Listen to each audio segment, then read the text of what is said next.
So my name is Rachel. I am a nurse practitioner by training and the Senior Vice President of Clinical Care. And one of the biggest parts of my job with DPMD is the Certified Duchenne Care Center program and navigating all things care. So today we're going to talk a little bit about what you do once you get that diagnosis. You have that day, you get that diagnosis of Duchenne, and the big question that comes up is really, what now? What next? And one of those really important things to think about is how you put a care plan and a care team together so that you have the people surrounding you to give you the support so that you can be as successful as possible.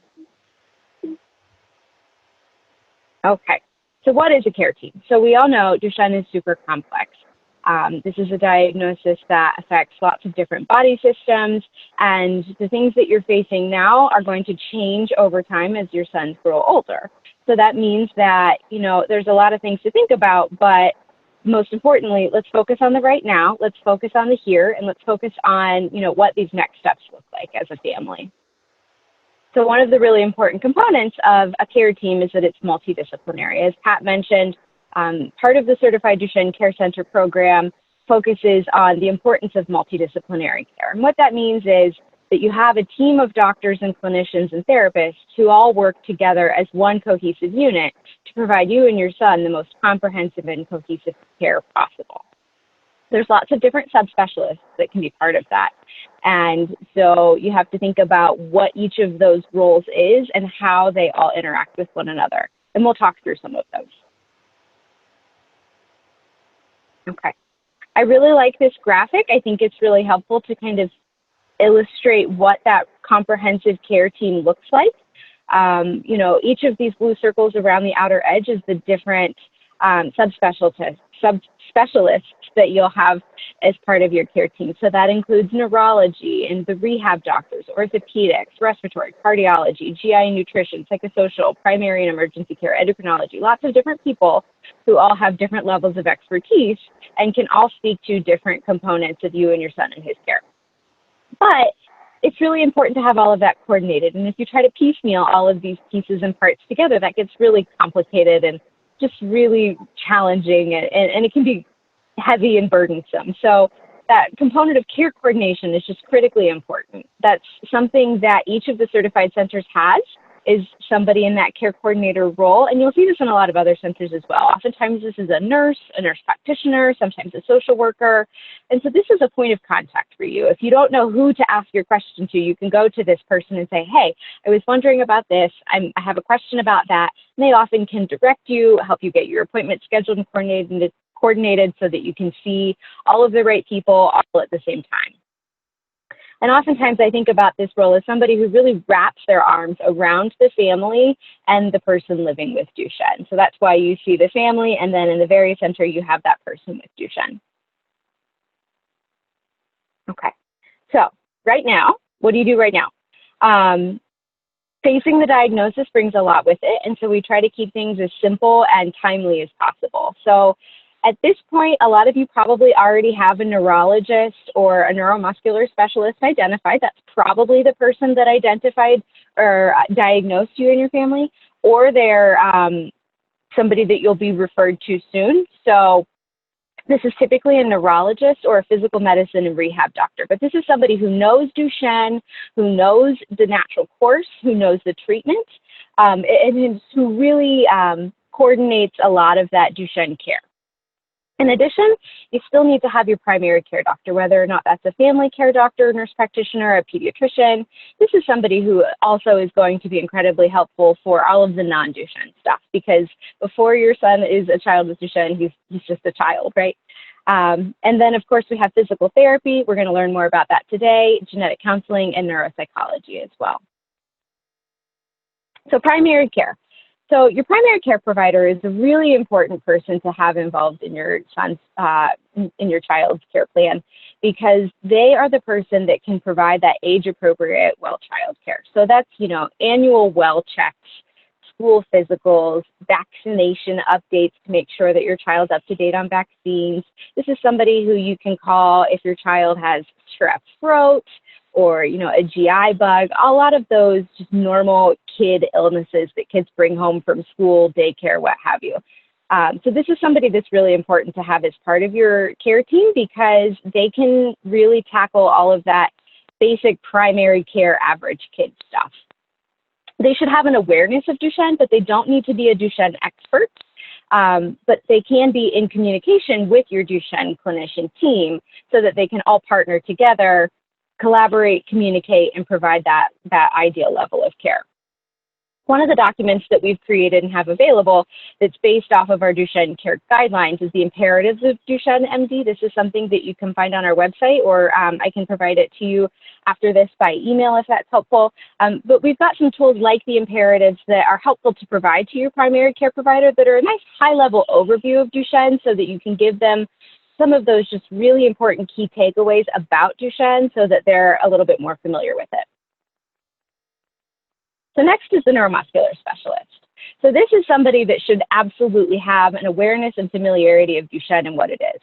This is probably the doctor that's going to talk to you about starting steroids, enrolling in clinical trials. Maybe that's something like a steroid alternative. Maybe that's an exon skipping drug or a gene therapy.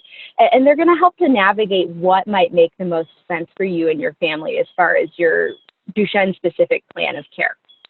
They can help to assess your child's muscle strength, his function, and really kind of be that central physician who's working closely with you to understand, each family, what your needs are and how to best approach those needs to make sure that they're creating a custom care plan that fits you and your family the best, because every family is unique.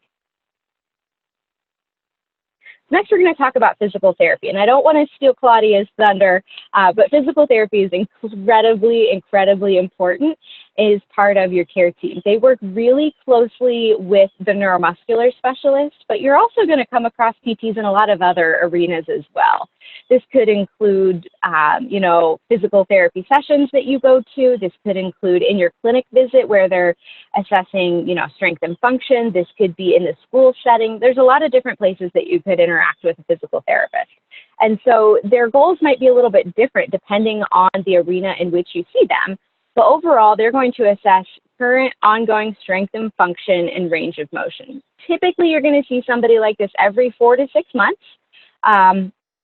And that might look like, maybe every 6 months you see somebody when you go to your neuromuscular visit, but maybe you see your physical therapist that's closer to home or in the school more often.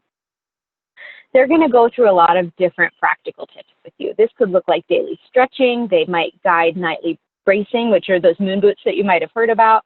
They can talk to you about positioning and posture, support, assistive equipment if and when needed, and, just general ways to keep your son or keep your child as safe as possible. So this is definitely a critical person that's on your care team that you're going to get to know really, really well.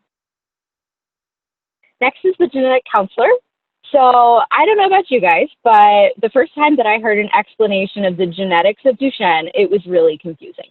I heard something about exons and read-through and reading frames, and it was really, really incredibly confusing.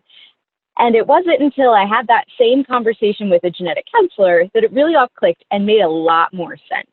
Genetic counselors do a really great job at explaining genetics in a way that is a little bit more digestible, but they can also help with coordinating getting that genetic testing done. They can help to coordinate if a muscle biopsy needs to happen, which isn't necessarily the case anymore, but in rare cases it can be helpful. They can also talk to you about carrier testing of mom, of other female relatives, sisters, if it's indicated, if it isn't, and what some of those different implications are. So they'll potentially provide some genetic counseling about the testing and what it means, and then help to make it happen. And then after that, they can help explain the results as well. So through PPMD, we actually have a program called Decode Duchenne that offers free testing, both for people with suspected Duchenne and then potential carriers as well. So this is a program that our genetic counselors will share a little bit more about, but it's a really great option to know about if you're finding that you're having barriers obtaining genetic testing. I also want to talk a little bit about the Duchenne Registry. Pat alluded to the Duchenne Registry, but these lovely ladies on your screen, Anne and Nikki, they're the two genetic counselors that we have on staff, and they're absolutely fantastic. They manage our Duchenne Registry, which is a patient-reported outcomes registry. They also provide kind of on-the-fly genetic counseling. So if you find that you have a question about your child's genetic testing report or your own carrier report, they can talk through those findings and help you understand what it means. And you can reach out to them through Calendly opportunities leading up to conference and during conference, but they're also available throughout the year as well. So you can reach them by email as well as through our website. And they're a wonderful resource that we have available. So I would encourage each of you, if you have any questions about genetics, these two are just a fantastic resource to help you understand some of those crazy genetics terms that can just be so confusing.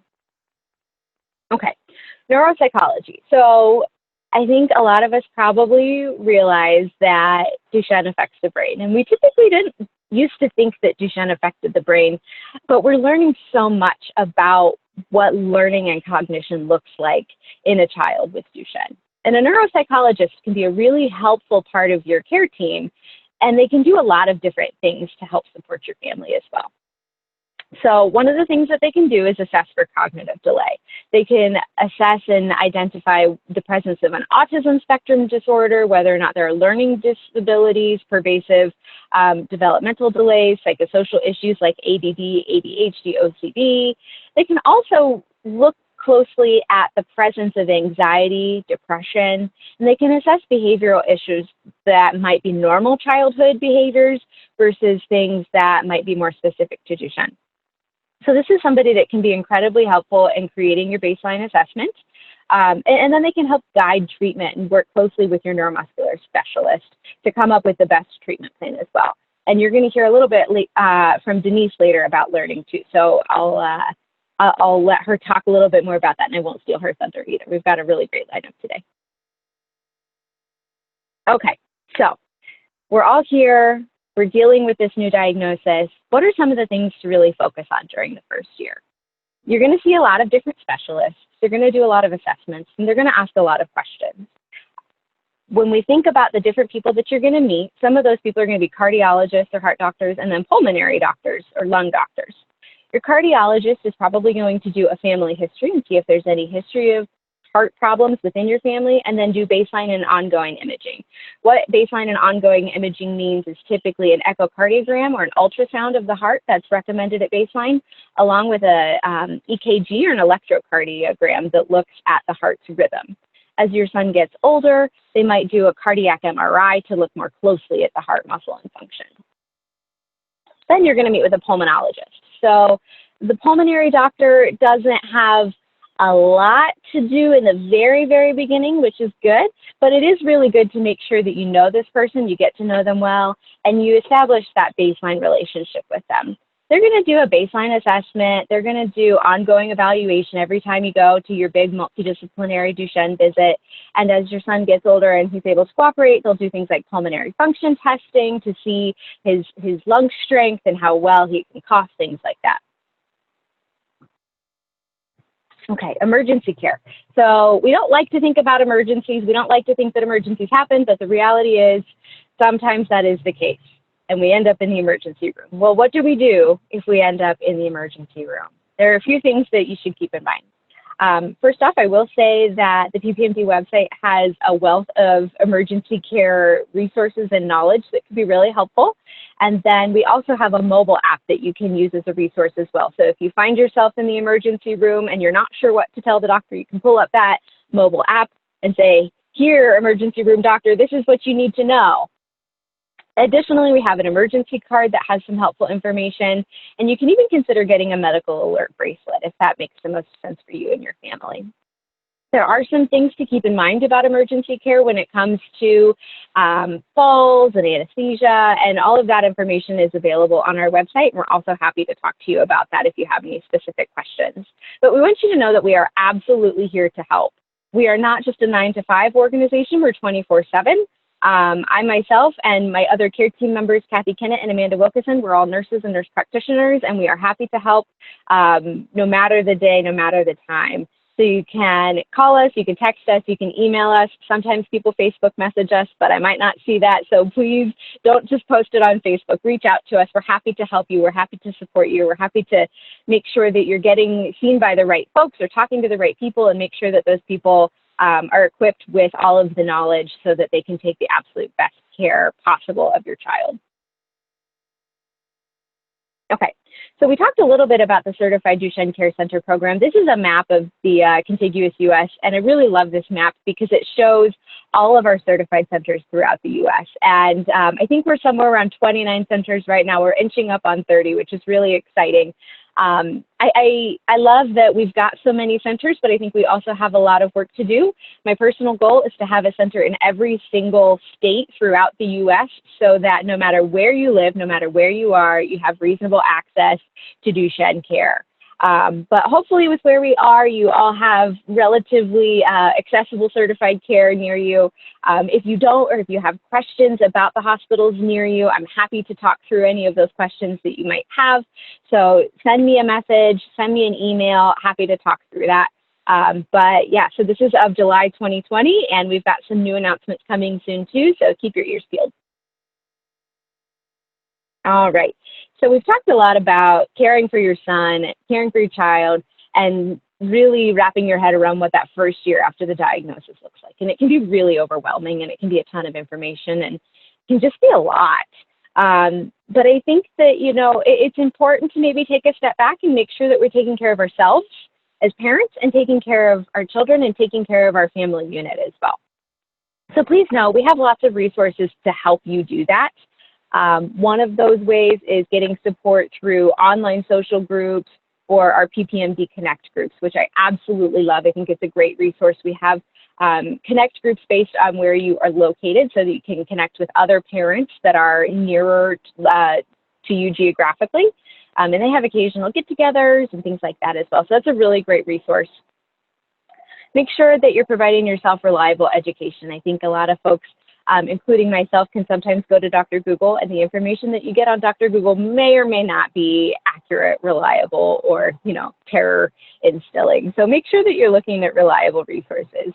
PPMD, you know, is a great resource. We try to give you as much reliable and helpful information as possible. If there's information that you're looking for and you can't find, let us know. That's always something that we're open to developing. You know, I have a team. We all work really closely. We push out all sorts of different educational materials. So tell us what you need. Tell us what you're looking for, and we'll figure it out together. Make sure that you're supporting yourself and your relationships. Don't forget about you. Don't forget about your partner. Don't forget about taking that occasional date night to decompress, get out of the house, take a deep breath, and focus on you, and make sure that you're taking care of yourself. I cannot stress that enough. I think that, you know, dealing with a new diagnosis just brings so much with it, and it's so easy to forget to take care of ourselves. So please, please don't forget to do that. And think about siblings too, who might be seeing a lot of these changes evolving within the family and what it means for them. You know, we try to host different events, and I think we've actually got some different breakout sessions coming up in conference at the end of the month for siblings so that they can connect with one another. Make sure you're having these age-appropriate discussions with children and talking through their questions that they might have, and make sure that we're doing our absolute best to spend time with each child as well outside of just the Duchenne diagnosis. And don't forget, I know we've got a lot of don't forgets for you, but please feel comfortable including your extended family too. Grandparents, aunts, uncles, they probably want to know what's going on. They probably want to help, and they might not know how. So if you let them in and let them help, I'm sure that they would be happy to if they can just find the way to help in their own language, in their own way that might be most helpful to you and your family. So try your best not to shut them out. And I'll end with, you're not alone. It might feel like it right now. It might feel heavy. It might feel lonely. It might feel scary. But we are here to help you. We're here to support you. We're here to come alongside you and provide you with as much support as we possibly can, whether it's talking through a genetic report or where you're getting care or just getting on the phone to maybe cry together. Please know that we're here to support you and come alongside you. And I end with this photo. This is myself and my care team members. That's Kathy Kinnett in the middle and Amanda Wilkerson on the other side. So Kathy's a nurse practitioner like me, and Amanda's a nurse. And we are your care team at PPMD, and we're just happy to be here for you and support you however we can. Thanks, guys.